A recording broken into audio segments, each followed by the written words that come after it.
মুন্সিগঞ্জের সিরাজদিখান উপজেলার মির্জাকান্দা এলাকায় স্বপ্নলোক হাউজিং কোম্পানির বিরুদ্ধে প্রতারণার অভিযোগ এনে মানববন্ধন কর্মসূচি পালন করেছেন ভুক্তভোগীরা।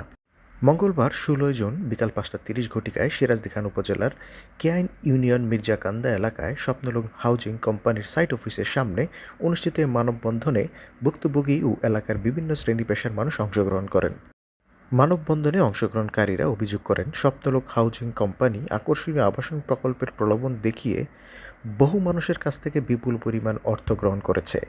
তবে দীর্ঘ সময় অতিবাহিত হলেও প্রতিশ্রুত প্লট হস্তান্তর কিংবা প্রকল্পের দৃশ্যমান অগ্রগতি না হওয়ায় তারা চরম ভোগান্তির শিকার হচ্ছেন। এ অবস্থায় দ্রুত সময়ের মধ্যে সমস্যার সমাধান এবং ক্ষতিগ্রস্ত গ্রাহকদের ন্যায্য অধিকার নিশ্চিত করার দাবি জানান তারা। মানববন্ধনে ভুক্তভোগীরা সংশ্লিষ্ট প্রশাসনের হস্তক্ষেপ কামনা করে বিষয়টি দ্রুত তদন্ত করে দোষীদের বিরুদ্ধে আইনগত ব্যবস্থা গ্রহণ করা উচিত বলে মনে করেন।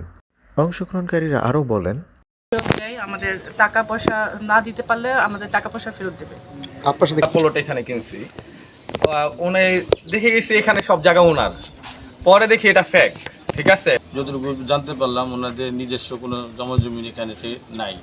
ওনারা যেই সাইনবোর্ড যাই দেখতেছেন এগুলো সবই ওনারা কীভাবে লাগাইছে, কেমনে লাগাইছে, কার মাধ্যমে লাগাইছে, এগুলোর কোনো হদিস নাই।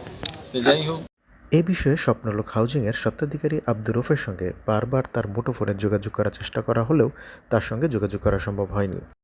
মানববন্ধন শেষে অংশগ্রহণকারীরা তাদের দাবি দাওয়া সম্বলিত একটি স্মারকলিপি সংশ্লিষ্ট কর্তৃপক্ষের কাছে প্রেরণের ঘোষণা দেন।